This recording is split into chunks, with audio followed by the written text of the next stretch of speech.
My father stuffed the uniform I had worn through 18 years of service into a cardboard box, while my mother coldly told me to leave because my sister needed the room.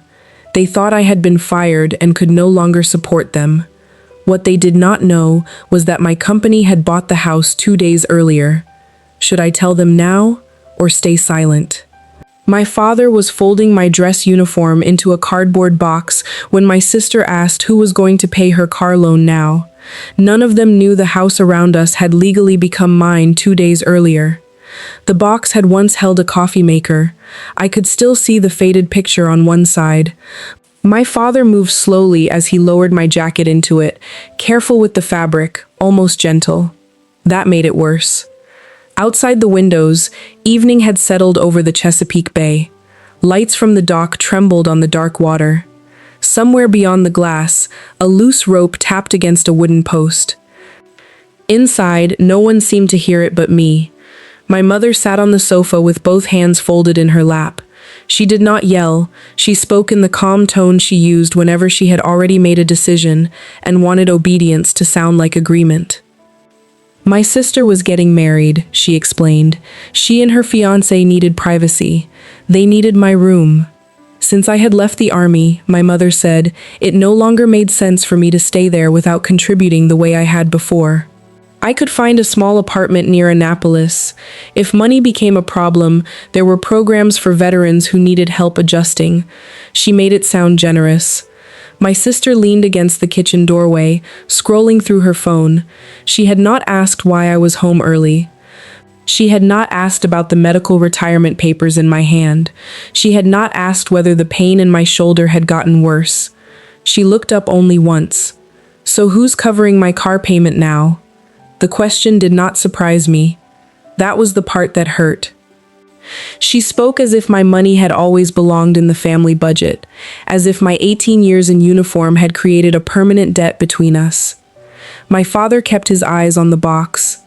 For 1 second, I wanted him to look at me. I wanted him to stop. I wanted him to say the uniform in his hands meant something. He did none of those things. He folded the sleeves inward. When you are the stable one in a family, people stop asking whether you are tired. They only ask how much more you can carry. For years, I had handled late rent, broken appliances, insurance premiums, my sister's car, and every emergency my mother said could not wait. I had mistaken being useful for being loved. I stepped toward my father and placed one hand over the jacket. Dad, put it down. You don't get to pack 18 years of my life like it's trash. His fingers loosened. I lifted the uniform out myself. The fabric made a soft sound as it slid free. I folded it the way I had been taught, then placed it inside the garment bag across my duffel. My mother sighed. She said I was taking the situation too personally. She reminded me that the doctors had warned about stress during transition. Then she said my reaction proved why I needed time away from the family. That was how she did it. She turned my pain into evidence against me. 3 days earlier, I had called home from temporary lodging near Fort Meade. I had explained that I was being medically retired after 18 years of honorable service. I was beginning transition leave. My record remained intact. I simply was not ready to discuss every detail of my health. My mother heard only 2 things. I was leaving the army, and my regular military pay was ending. By the next morning, she had told relatives that the army no longer had a place for me. Soon, the story became simpler. I had been pushed out, I was unstable, I needed help. I used to believe people twisted the truth because they did not understand it. Later, I learned that some people understand perfectly well. They simply choose the version that benefits them most. I zipped the garment bag and lifted my duffel. My sister returned to her phone. My father finally spoke as I reached the front door. "This is still our home," he said quietly. I stopped with my hand on the knob. Inside the document case beneath my arm was a recorded deed and the final closing packet. The sale had been completed 2 days before I came home. My parents were tenants under an existing lease, though they had spent years pretending otherwise. I could have corrected him. I did not. I stepped outside and pulled the door closed behind me. The latch clicked softly. Behind the house, the bay moved in the darkness, steady and unseen. I did not know yet how far I would take this. I did not know what they had hidden, or what else my silence had allowed. But I knew one thing. They had just turned my last act of patience into a decision. I placed the cardboard box on the back seat of my SUV and drove away from St. Michael's toward Annapolis. The box stayed beside me the entire way. The cardboard box was still on the back seat when I parked beside the old brick warehouse overlooking Annapolis Harbor. Tessa came through the side door before I had turned off the engine. She looked at the empty box, then at the garment bag across the seat. "They really put it in a box?" I did not answer. I lifted the garment bag and left the cardboard behind. Harbor Shield did not look like the company my family would have imagined. The building had once stored marine equipment. We had kept the brick walls, heavy beams, and loading doors facing the water. Inside, one room held camera feeds, another had maps and emergency plans. Many employees were veterans, others came from cybersecurity, emergency medicine, or local crisis response. We protected warehouses and hospitals, reviewed security plans, and trained employees for real emergencies. It was serious work, practical work, and no one there treated me like I had become useless because one chapter of my life was ending. Tessa walked beside me toward the conference room. She had managed daily operations for years while I remained on active duty. I had not secretly run the company from a military office. I had invested my savings, hazard pay, and deployment bonuses. I helped shape the original plan, then stepped back and let people I trusted build it. I had been a founding shareholder, not a hidden commander. Only now, after retirement, was I preparing to take a full leadership role. The truth was, I felt less prepared for that than anyone realized. In the Army, we planned for the next mission. We planned for delays, injuries, shortages, and failure. No one taught us how to prepare for the morning when the uniform was no longer the first answer to the question, "Who are you?" I had money. I had a company. I had a plan. What I did not have was a clear idea of who I would be when no one expected me to report for duty. Tessa placed a thick folder on the table. The label read, Bayfront Heritage Holdings. That company handled the real estate side of Harbor Shield. 2 days before I returned home, it had completed the purchase of the Chesapeake property. The deed had been recorded. The sale was final. My parents still had rights under their current lease. The property manager was preparing the ownership notice and renewal paperwork. Until then, the existing agreement remained in force. Our attorney had been clear. Owning the house did not give me the right to change the locks, remove their belongings, or force them onto the street. Becoming a landlord gave me responsibilities along with authority. Anger can make power feel like permission. It is not. The house had belonged to my father's family for generations. He lost it after a bad investment and years of debt. A real estate fund bought it and rented it back to my parents. My mother never described it that way. She told people the ownership had been temporarily restructured. She still hosted gatherings there and spoke as if the family name remained on the deed. When the fund quietly decided to sell, a broker who handled historic waterfront homes contacted Bayfront Heritage. I purchased it through the company so the buyer's identity would remain private until closing. Tessa studied my face. Did you buy it because you wanted back what your father lost? Not exactly. The house mattered. Some part of me wanted to repair what my father had lost, but the real reason was my grandmother. My mother had started talking about moving her into assisted living. She said the downstairs room would be better used for wedding planning and guests. My grandmother was still mentally clear. She knew where she wanted to live. She wanted the bay outside her window and the sound of the dock at night. I bought the property so she could stay. I planned to add a ramp, widen the bathroom doorway, and make the downstairs safer. More than anything, I wanted to make sure convenience could not be used as an excuse to remove her from her own life. Tessa opened the tenant file. The payment history appeared first. Then she went quiet. Month after month, the rent had been paid from an account I funded through automatic transfers. I had not only bought the house my parents had thrown me out of. For years, I had also been paying for them to live there. Tessa clicked into the linked payments. The list continued beyond the rent. Insurance, club dues, vehicle costs, wedding deposits, credit cards. Page after page appeared on the screen. She suggested a complete review of every personal payment connected to my name. I placed my hand on the mouse. I did not cancel anything yet. I was still trying to decide what I was looking at.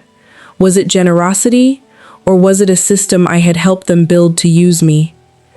I did not press cancel. Instead, I printed every page and spread the statements across the conference table. Rent, my mother's club dues, insurance and registration for my sister's car, 3 additional credit cards, a deposit for the wedding venue, hotel charges from vacations I had never been invited to join, and bills marked urgent, even though the same emergencies appeared month after month. Each line looked small on its own. Together, they told the story of years I had handed over without asking where they were going. The first time I helped, my father had fallen behind after a business deal collapsed. My sister had just finished school. My mother said the family only needed a few months to recover. A few months became a year, then another. Every time I tried to reduce the payments, something new happened. The car needed repairs, a tax bill was due, the wedding venue needed a deposit. My mother worried she would lose her standing at the club. My father said resisting her would only make everything worse. So I paid. Financial abuse inside a family rarely begins with one dramatic theft. It usually begins with something small that you do out of love. Then the favor becomes a pattern. The pattern becomes an expectation. Eventually, someone starts calling it their right. Tessa brought in 3 folders. We sorted every payment into 3 groups. The first covered my grandmother, her medication, groceries, the part-time caregiver, the rail beside her bed, the portable ramp used for medical appointments. Nothing in that folder would change. The second held obligations that still carried my name. There were contracts our attorney needed to review.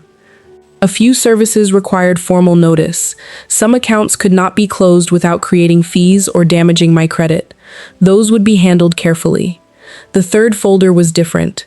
My mother's club membership, the additional cards, the insurance on my sister's luxury car, wedding expenses I had never agreed to cover, salon appointments, online shopping, and stores where I had never set foot. Those were voluntary. Those ended that day. Our attorney advised me not to argue by phone. Emotion could turn a clear boundary into a confusing conversation, especially with people who benefited from confusion. So I sent one email. I stated the date when personal spending would stop. I asked that every future request involving money be sent in writing. I confirmed that my grandmother's food, medication, and caregiving would continue. Then I added one final sentence. No one had permission to use my name, my signature, or my credit information for any purpose. I did not insult anyone. I did not threaten anyone. I simply removed the part of myself they had treated like shared property. My phone began vibrating before I closed the laptop. My sister sent message after message. She said she could not lose the car before her wedding. She said I was trying to embarrass her. She worried her fiancé would think our family had financial problems. Not once did she ask whether I could afford to keep paying. My mother sent a much longer email. She listed everything she believed she had sacrificed as a parent, then wrote the sentence she always used when she wanted my life to sound less important than everyone else's. You don't have children of your own. This is what family is for. The words landed exactly where she intended. For years, she had treated the absence of a husband and children in my life as proof that my time and money belonged to everyone else. My father sent only one line. Please don't make this harder than it needs to be. He was not asking them to stop using me. He was asking me to keep absorbing the damage so he would not have to face the argument. Tessa watched me turn the phone face down. "A boundary isn't revenge," she said. "It's a door you decide when to open." I asked myself whether I was ending those payments to punish them or to protect myself. The answer mattered. I was not taking away anything that belonged to them. I was only stopping the supply of things that had never been my duty to provide. Independence is not just earning enough money to leave. Sometimes it means having the courage to stop using that money to purchase acceptance from people who have never truly accepted you. As I reached for my coat, my phone made a different sound. Not a call, not a text, a credit monitoring alert. A new line of credit had appeared under my name. The limit was nearly $480,000. I had never opened it. Before I tell you what I found inside that credit alert, tell me where you're listening from and what time it is there. I always love seeing how far these stories travel and knowing who is sharing this moment with me. My finger stopped above the button marked View Account Details. I opened the alert. The first number was the credit limit, $480,000. The second number was worse. More than $180,000 had already been disbursed. The account carried my full legal name, my social security number, and the address of the house in St. Michael's. It also listed an email address I had never seen. The electronic signature looked like mine. Almost. For a few seconds, I did not think fraud. I thought memory. I searched my work calendar, then my personal email, then the bank records tied to my own accounts. I opened the folder that contained every document I had signed during treatment and transition planning. Nothing matched. Still, I checked again. That was the part no one warns you about. When people spend enough time questioning your judgment, their voices can remain inside you long after they leave the room. The most dangerous moment is not when other people believe them. It is when you pause and wonder whether they might be right. Tessa watched me review the same dates twice. She did not tell me to calm down. She simply asked what I needed. "An attorney," I said. "Someone who handles financial fraud." She made the call. The attorney arrived by video within the hour. She spoke plainly and kept the steps simple. First, I placed a fraud alert on my credit file. Then I froze access so no new accounts could be opened without additional verification. We filed a formal dispute with the bank. We requested that all digital records be preserved. That included login history, approval notes, emails, account changes, and internal messages. She told me to save every voicemail, text, and email from my family. She also told me not to call anyone who might be involved. The instinct to confront them was strong. I wanted to hear my mother explain herself. I wanted to ask my brother whether he knew. The attorney stopped me before I could pick up the phone. Maryland law makes secret recording complicated because consent can be required. A careless conversation could damage more than it helped. Voicemails and written messages were safer. So I waited. Keeping evidence is not dramatic. It does not feel powerful.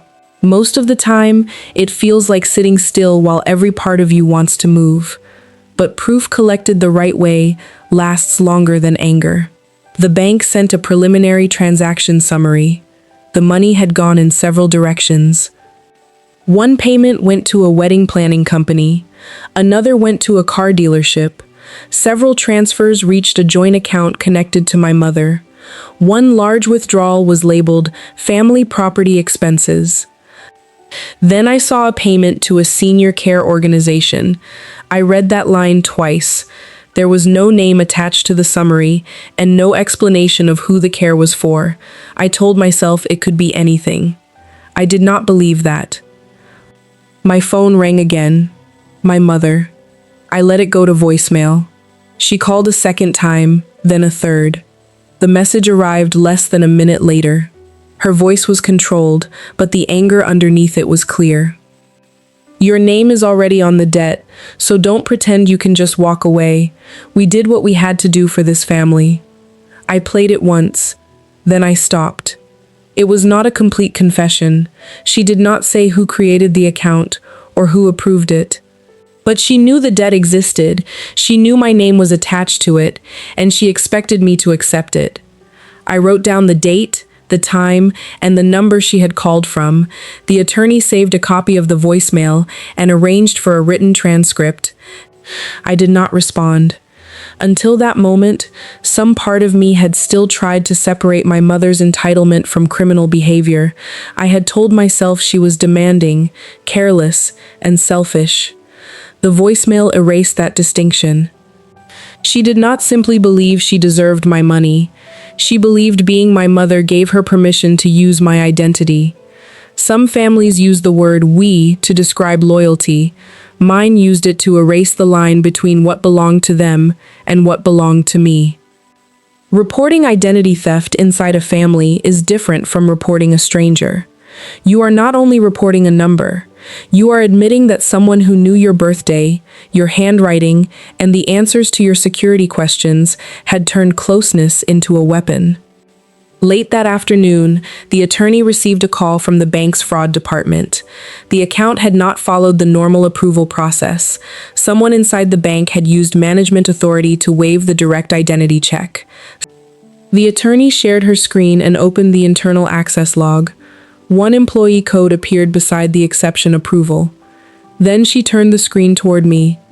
The code belonged to my brother, and the timestamp showed exactly when he had approved it. When I saw my brother's employee code, the first thing I remembered was not the bank. It was a parking lot behind our high school. Two older boys had cornered him near the loading dock. He was smaller then, with his backpack pinned against the wall. I stepped between them because he could not. One of them hit me across the face. I stayed there anyway. Later, my brother told me I was the only person who had ever stood up for him. Years after that, he used his access at the bank to approve a file that could damage my credit, my company, and the rest of my life. The bank did not call it a crime yet. First, they suspended his system access and opened an internal audit. The findings came back piece by piece. A required video verification with me had been marked unnecessary. A new email address had been added just before the application was submitted. The power of attorney carried a notary seal, but the signing date matched a week when I was receiving treatment outside Maryland. An internet address warning had been ignored. Two junior employees had questioned the file. Both had been told to keep processing it. My brother had approved exceptions at several stages. Not once. Several times. That mattered. A single mistake can come from confusion, pressure, or poor judgment. This was different. He had reached one stopping point after another, and each time he chose to continue. He called from his personal phone before the audit was complete. At first, he did not apologize. He talked about his children, his mortgage, his bank position, and his reputation. He said our mother had pressured him. He said she made everything sound temporary. He used the word family again and again. He never asked what the debt had done to me. You didn't make one mistake, I told him. You made the same choice at every checkpoint. He said our mother had convinced him I would agree once everything settled down. I asked why he had not called me before using my name.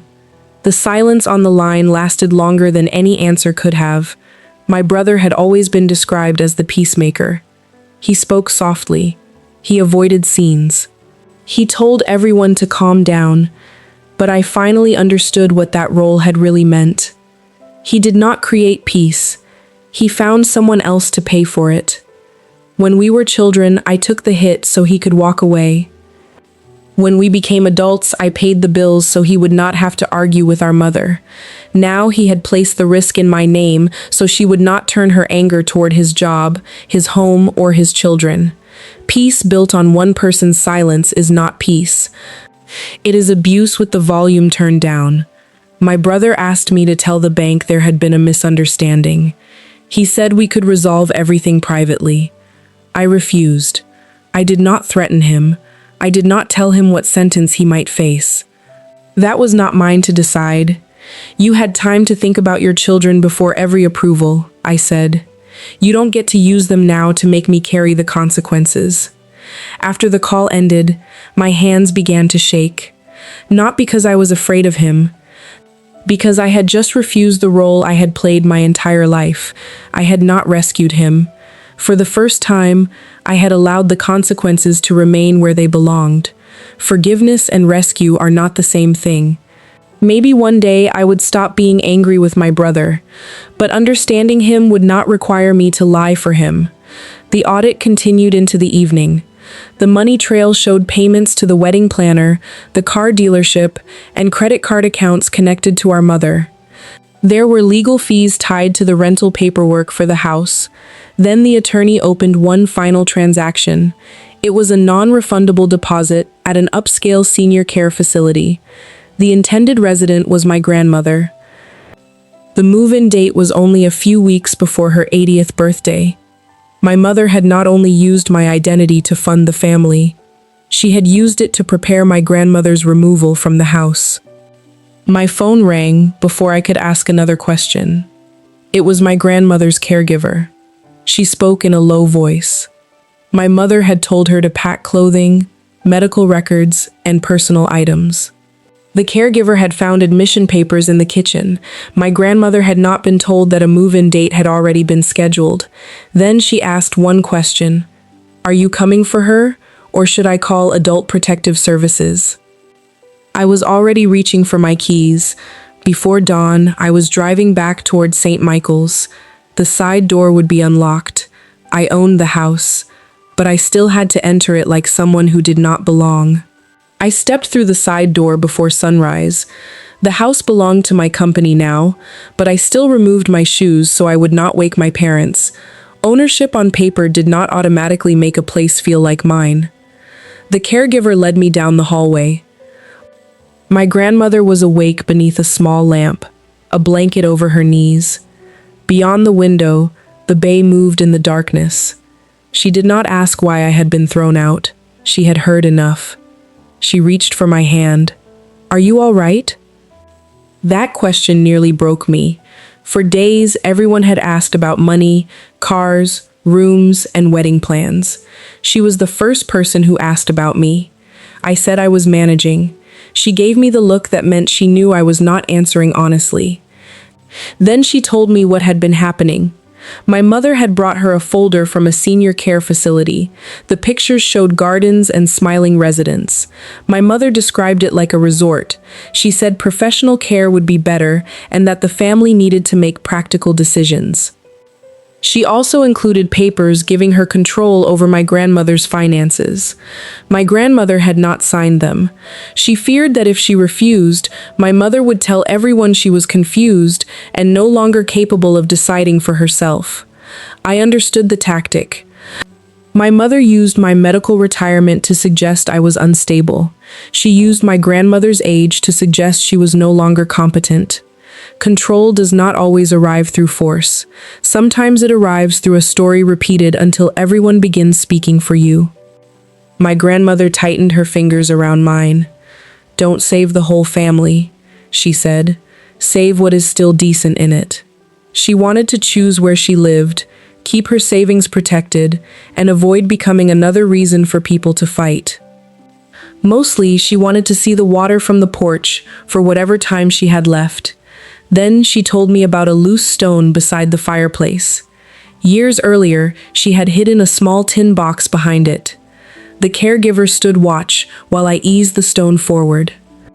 The box was still there. Inside were old letters, photographs from the dock, repair receipts, and notes from the years when my father considered selling. One letter was written in my grandmother's hand. She had begged him not to let the house go. Another said she hoped to spend her final years somewhere she could hear the water at night. The papers did not change the legal ownership. They changed the meaning. The house had once been where she raised children, waded through storms, and watched the tide return. My mother had turned it into proof of status. I told my grandmother the truth. My company had purchased the property. Instead, she asked, "Did you buy it to punish them, or did you buy it because you knew what it was worth?" I had bought it to protect her, but part of me had also wanted to prove that I could recover what my father lost. If anger decided what happened next, the house would remain a weapon. Only the person holding it would change.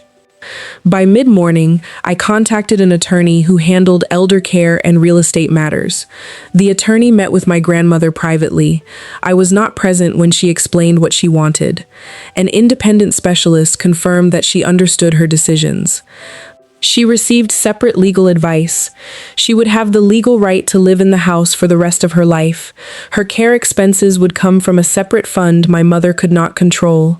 Every step would be documented so no one could later claim she had been pressured.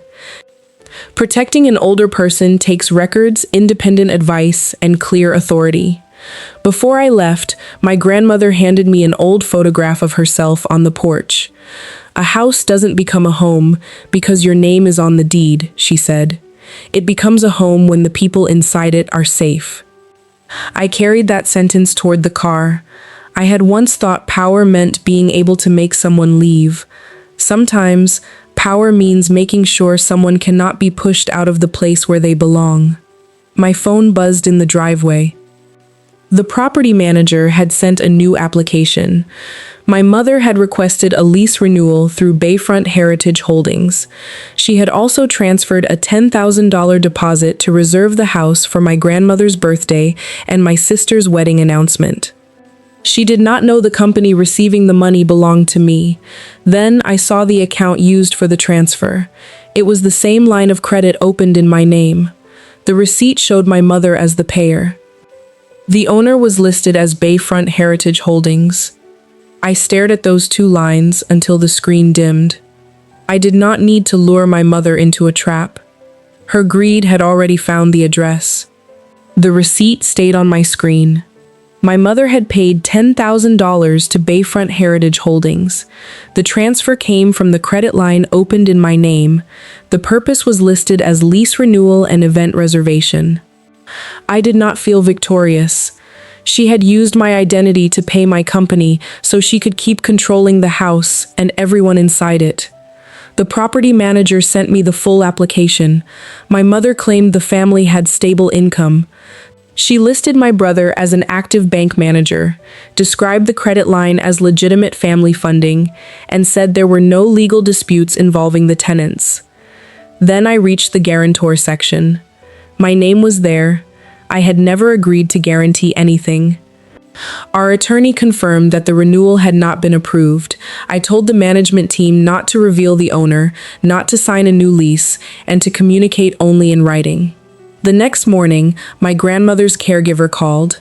A medical transport van was parked outside. 2 workers had arrived with papers saying my grandmother was scheduled to move into senior care that day. She had not been told. She was still in her nightgown, frightened by the strangers near the door. My mother told them my grandmother had agreed and forgotten. She said I was a troubled former soldier with no authority to interfere. She ordered the caregiver to help pack. The caregiver refused. I called my grandmother's attorney, her independent representative, Adult Protective Services, and the property manager. There was no guardianship order, no medical authorization, and no consent. They could not take her. My mother insisted she was doing what was best for everyone. My grandmother answered clearly, "You mean what is easiest for you." The van left.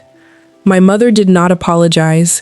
She complained about losing the care facility deposit and demanded to know who would reimburse her.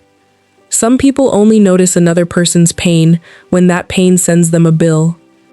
I visited my grandmother that afternoon. She cried because no one had asked what she wanted.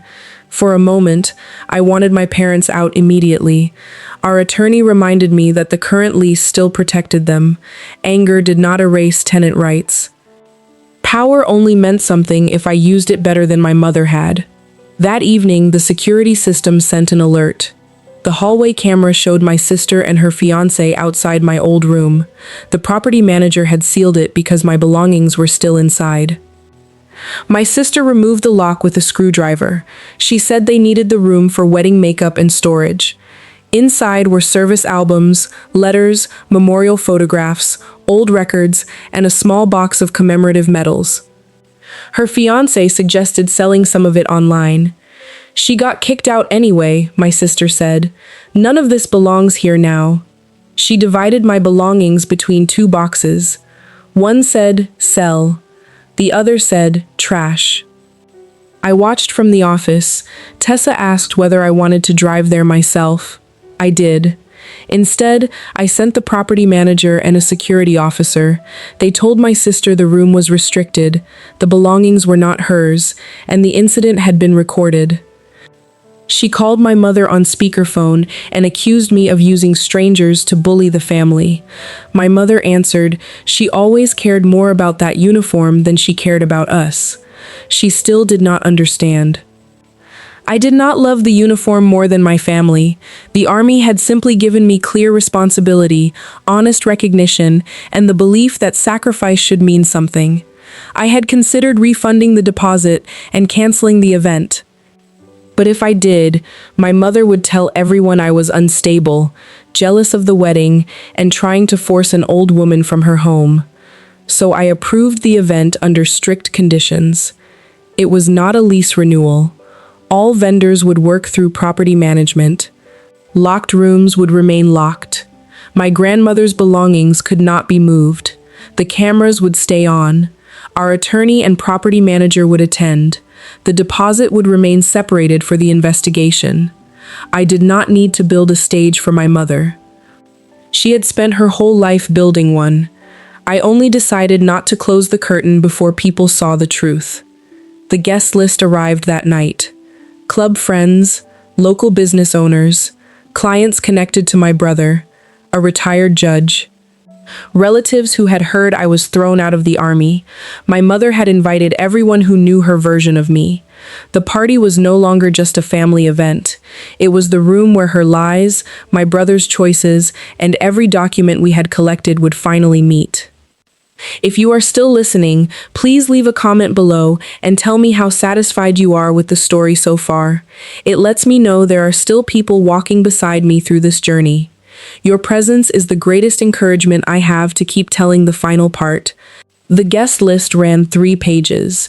I recognized more names than I expected. People who had attended my brother's promotion dinner, women from my mother's club, neighbors who believed I had failed after leaving the army, relatives who had asked whether I needed psychiatric treatment. Near the bottom was a retired judge who had been close to my grandmother for years. My mother was not planning a simple birthday party. She was preparing a performance for the community whose approval mattered most to her. During the days that followed, my family mistook my silence for defeat. My sister posted pictures of flowers and table settings. Beneath one photo, she wrote that the family was finally entering a new chapter without negativity. My mother told relatives I was resting at a veterans center. She said I was too unstable to help with the event, that I had agreed to let her manage my finances, and that jealousy over my sister's wedding had made me difficult. My father never confirmed those claims. He never corrected them either. Lies rarely survive because of the person who creates them. They survive because people who know the truth decide silence is more convenient. While my family was talking, my attorney and I were working. We placed every document in order. My honorable medical retirement came first. Then the company records, the deed, the old lease, and my mother's renewal application. The credit account followed, so did the forged power of attorney, my brother's approval logs, my mother's voicemail, the $10,000 transfer, and the senior care deposit. We added the report from the broken lock, the video of my sister sorting my belongings into boxes marked sell and trash, and the independent records confirming my grandmother had chosen to remain in the house. Together, they formed a timeline no one could explain away. We also identified the people who could confirm each part: my grandmother's caregiver, the bank employees who had questioned the loan, the notary whose seal had been misused, the property manager, my grandmother's attorney, the security officer, a specialist who verified the video. I was not relying on one dramatic folder. I was building something that could be checked. Not every document would be shown at the party. Some belonged to the investigation. Some contained private information. Some could hurt innocent people if handled carelessly. Tessa found me editing the statement I planned to make. She read it, then placed it back on the table. "Do you want justice, or do you want an audience?" I told her I needed witnesses. My mother had controlled the story for too long. Tessa agreed. Then she reminded me that witnesses help confirm the truth. An audience only helps someone feel humiliated. I read my statement again. I removed the things that had nothing to do with the fraud. Words my mother had said while I was injured. Embarrassing purchases my sister had made. My father's private failures. What remained was enough. I had not been fired. I owned the company that owned the house. My identity had been used without permission. My grandmother had been pressured. And my family no longer had the right to speak for either of us. Having evidence does not mean you must reveal everything. The right to tell your story comes with a responsibility not to use private pain as an excuse to destroy someone else's life. My father called that evening. It was the first time he had contacted me without my mother nearby. He asked whether Bayfront Heritage Holdings had anything to do with me. I asked why he wanted to know. He had seen the bank letter, the senior care papers, and an email in which my mother told my brother to fix the verification. He had also found the receipt for the $10,000 transfer. "I think this has gone further than she told me," he said. "It went further the first time you saw something wrong and looked away." He said nothing. I did not end the call. I did not comfort him either. Before the party, I finalized the plan. I would arrive with my attorney, the property manager, and Tessa. We would bring only the records we were allowed to show, the notice that the lease would not be renewed, and my grandmother's recorded right to remain in the house. The investigators were not part of our presentation. They had their own process and would act only if the required orders were approved. I considered wearing my uniform. In the end, I chose a simple dark suit and a small service pin. I did not need to wear my entire past to prove I deserved to be heard. The records were enough. For the first time, I believed I was enough too. As I reached for my coat, my attorney's phone lit up. The preservation and search orders for several devices tied to the credit account had been approved. My family did not know when they would be served. I looked at the clock. The party had already begun. My mother stood on the porch in a pale blue dress, holding a glass of champagne as if the house had always belonged to her. Behind her, the Chesapeake Bay caught the late afternoon light. Ribbons moved in the breeze. A small string group played near the garden. Across the railing hung a sign that read, "The Hayes family comes home." That sentence was the first lie of the afternoon. They had not come home. They were holding a party on property rented from a company my mother did not even know I owned. From the road, I watched her guide guests through the living room, the library, the porch, and the old dock. Every few minutes, she touched a wall or a piece of furniture as though her hand proved ownership. She told people the house had always belonged to the family. According to her, the legal transfer years earlier had only been temporary. Now, she said, the family was finishing the paperwork to bring everything back under the Hayes name. She did not mention the existing lease. She did not mention that the renewal had not been approved. She did not mention that the event deposit came from a credit account under investigation, and she did not mention that the new owner had never agreed to give the property back. My sister moved through the crowd, accepting compliments about the wedding. She told guests that my old room would become her bridal preparation room. Her fiancé stood beside her, describing himself as someone about to join one of the oldest families on the bay. But questions were beginning to show on his face. A wedding payment had been declined. My brother had stopped answering calls from the bank. My mother had given 3 explanations for why the property manager controlled access to certain rooms. When he asked a security employee to open the upstairs hall, the employee refused. That was the first moment he looked uncertain. Then my grandmother was brought onto the porch. The caregiver pushed her wheelchair toward the center of the gathering. My mother adjusted the chair so the bay would appear behind her. She never asked whether my grandmother was tired. During her speech, my mother said the family had sacrificed a great deal to keep her at home. She spoke about loyalty, responsibility, and honoring the older generation. Only days earlier, she had tried to send that same woman away without her consent. My grandmother did not smile. Her caregiver remained close, ready to move her the moment she asked. Some people care for an older person because they love them. Others care for the image of themselves standing beside one. A relative near the drinks table asked why I was not there. My mother answered so nearby guests could hear. She said I had left the army under difficult circumstances. She said I needed treatment and quiet. She claimed the family was protecting me from unwanted attention. Then she added that I had reacted badly to my sister's engagement and had asked her to manage my finances until I was stable again. Several guests looked uncomfortable. A few nodded as though the story confirmed something they had heard before.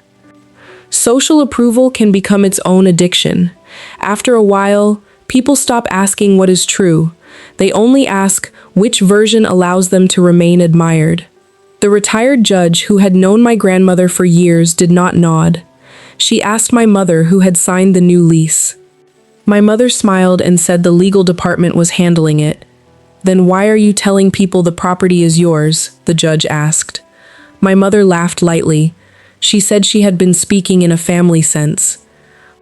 The judge turned toward my grandmother and asked whether she had agreed to move into senior care. My mother answered first.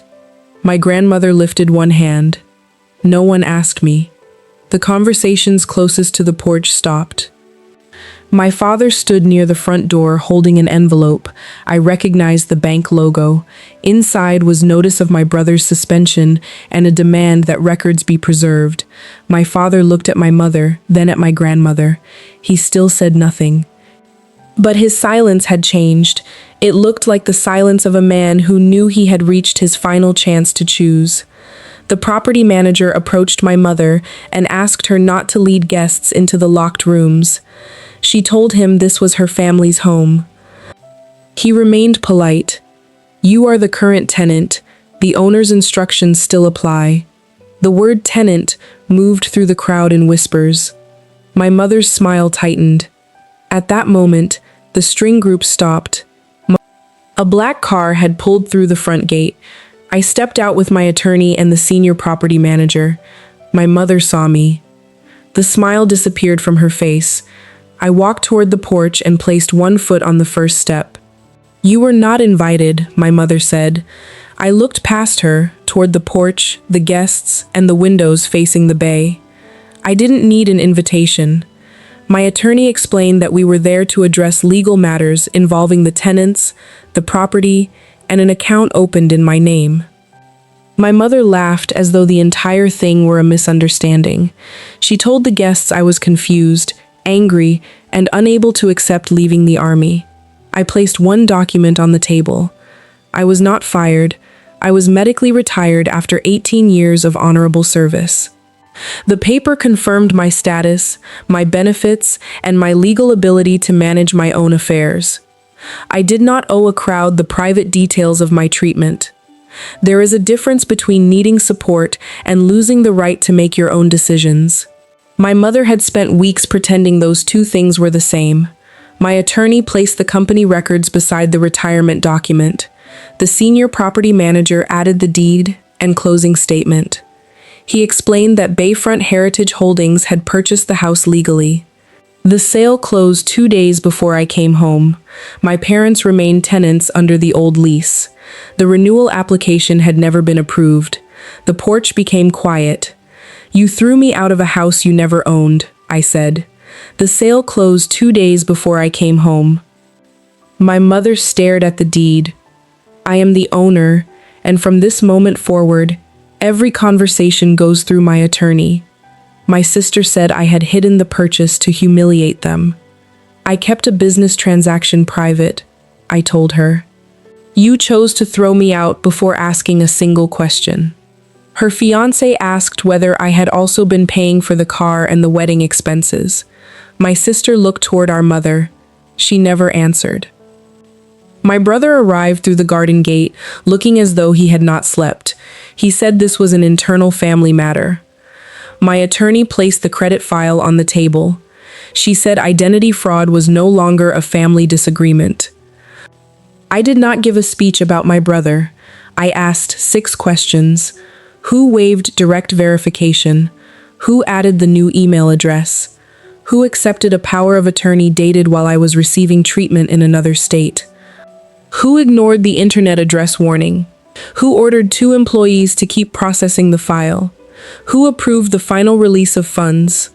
Each answer led back to the same employee code. My brother said our mother had pressured him. Pressure explains why you were afraid, I said. It does not explain why you approved it 6 different times. My mother stepped forward. She told everyone I was having an episode. She said military life had made me controlling. She said I was bitter because I had no husband or children. Then she claimed my employees could have created the documents. My attorney opened the independent capacity assessment. The property manager displayed the recorded transaction history. Then my attorney held up the transcript of my mother's voicemail. She read one verified sentence. "Your name is already on the debt." My mother went still. She could question the paperwork. She could question me. She could not deny her own voice. People who manipulate others often win because they speak first. They fill the room before anyone else has a chance to explain. I had not come there to speak louder than my mother. I had come to make sure the truth was finally complete. My grandmother asked her caregiver to move her closer to the table. She said she had never agreed to leave the house. The transport had arrived without her consent. She had her own attorney, and she wanted to remain where she was. I placed the recorded life estate documents in front of her. The papers gave her the legal right to live in the house for the rest of her life. That was the reason I had come. Not to throw everyone into the street. To make sure the one person most at risk could not be removed for someone else's convenience. My mother turned toward my father. "Robert, get her out of here." He looked at me, then at the deed, then at my grandmother. "No, Diane. She has the deed, and she has the bank records." My father stepped aside. Then he removed his phone from his pocket and placed it on the table. "The emails are on here." It was the first time he had acted against the system he had spent years protecting. It was not forgiveness. It was evidence. Several guests raised their phones. I asked them to stop. This involved an active investigation, an older woman's privacy, and people who had not agreed to become content online. I did not need the scene to spread. I only needed the truth to survive. My attorney's phone vibrated. She read the message, then looked toward the front gate. The search order had been served at the bank. Several personal devices tied to the account now had to be preserved at the house. Lights appeared beyond the trees. My brother turned toward the window. The people walking up the drive were not guests. No one was convicted that afternoon. The investigators did not rush across the lawn and place everyone in handcuffs. They introduced themselves, showed the court orders, confirmed names, and explained what they were authorized to collect. Their calm made the moment heavier. This was not revenge. It was the point where private choices began creating public consequences. My brother was told to surrender his phone, laptop, storage drives, and several bank files he had brought home. An investigator explained how the data would be preserved. He was not sentenced on the porch. He was informed of his rights and asked to report for a formal interview. Then he looked at me. "You're destroying my children's lives." His voice was low, almost reasonable. That was how he protected himself. He made the person confronting him sound cruel, while his own choices disappeared from the conversation. "No," I said. "I reported what happened. What happens next belongs to the choices you made." My mother continued insisting that everything had been misunderstood. She said the money had gone to the family. She said I would have agreed eventually. My brother had only helped move the paperwork along. No one intended to hurt me. My grandmother needed professional care. Each explanation treated consent like an unnecessary detail. My attorney told her the investigation could include identity fraud, falsified documents, misuse of a power of attorney, false statements in the rental application, and possible financial exploitation of an older adult. She did not say my mother would be convicted. An investigation was not a verdict. Charges, if they came, would follow their own process. My sister stood near the garden with her arms folded tightly across her chest. The car she had been driving belonged to a company contract. I gave her two options. She could return it by the deadline or try to refinance it in her own name. She did not qualify. Her fiancé did not leave simply because the money disappeared. He asked why she had claimed she paid for the car herself.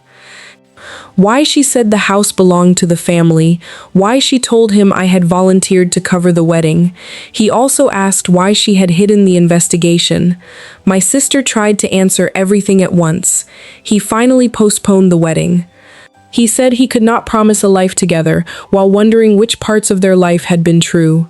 My father waited until the investigators finished with his phone. Then he gave them printed emails and a folder from his truck. He admitted he knew my mother had used my name on some bills. He had questioned the power of attorney. He knew my grandmother did not want to leave. He said he stayed silent because he feared his marriage would collapse. He was also afraid of facing the failures that had left him dependent on my mother's version of reality. Then he apologized. I believed he meant it. That did not make it enough. Helping now is the first right thing you've done in a long time, I said. It does not erase the rest. I did not hug him. I did not promise we would never speak again. What happened between us would depend on what he did after the shame faded and no one was watching. My attorney delivered the lease notice before the guests left. The current agreement would be honored until it expired. There would be no renewal. My parents had reasonable time to find other housing. They could not enter my grandmother's private area without permission. All communication would go through property management or council. Any retaliation against her or the caregiver would be reported. I did not change the locks. I did not put their clothes in boxes. I did not force them into the night. Setting a boundary does not require becoming cold.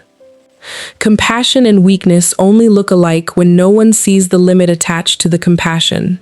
I could have made them feel as small as they had made me feel. But then the house would only have changed owners. It would not have changed meaning. The party ended quietly. Some guests avoided my mother. Others apologized for believing her without ever asking me a question. Once, I would have needed every apology. That afternoon, I did not. My grandmother had been taken inside to rest.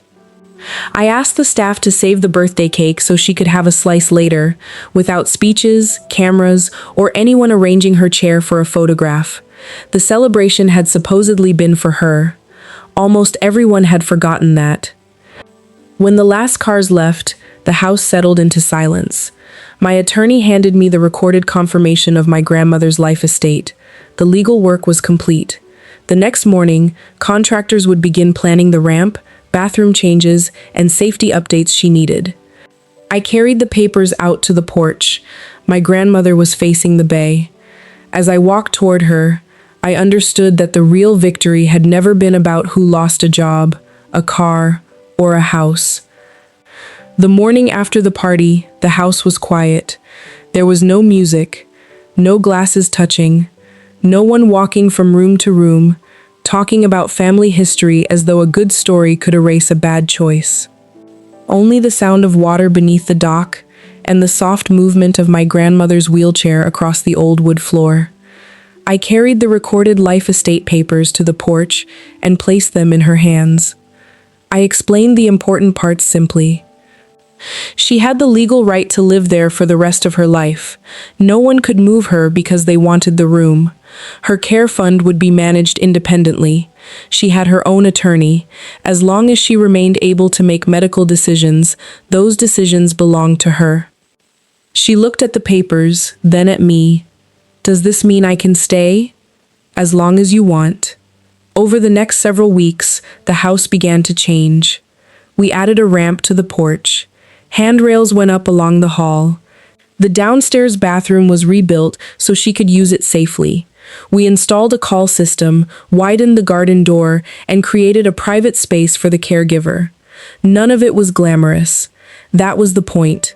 The house was no longer a stage for my mother. It was becoming a place where one older woman could live according to her own wishes. A few months passed.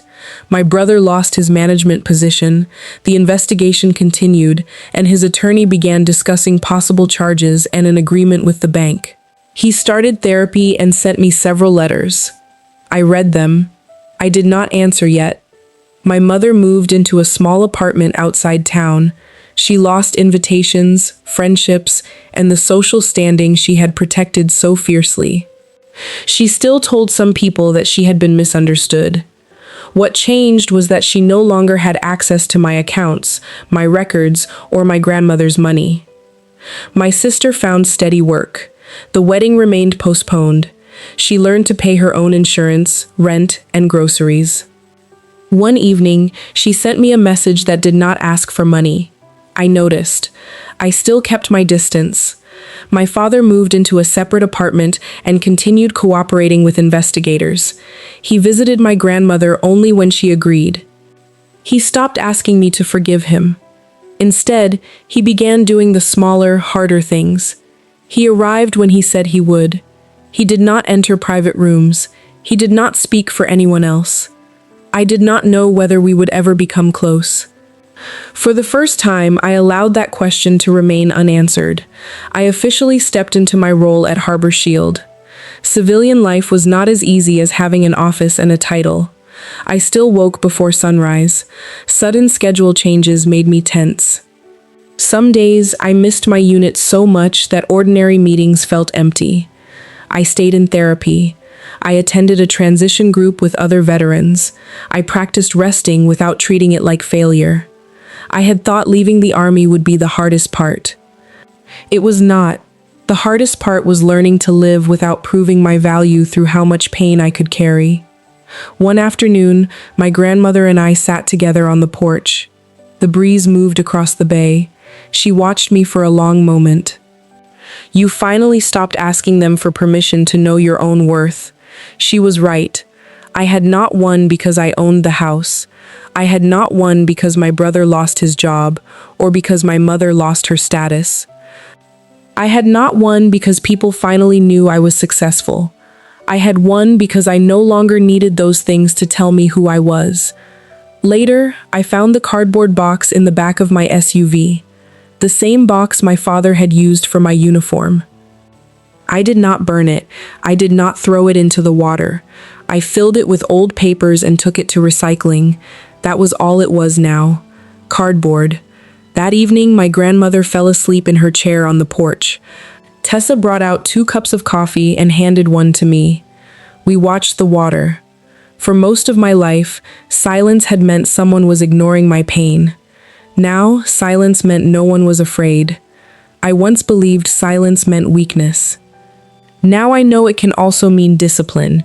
It can mean gathering the truth, protecting what matters, and refusing to become cruel just because cruelty was shown to you. That house did not make me powerful.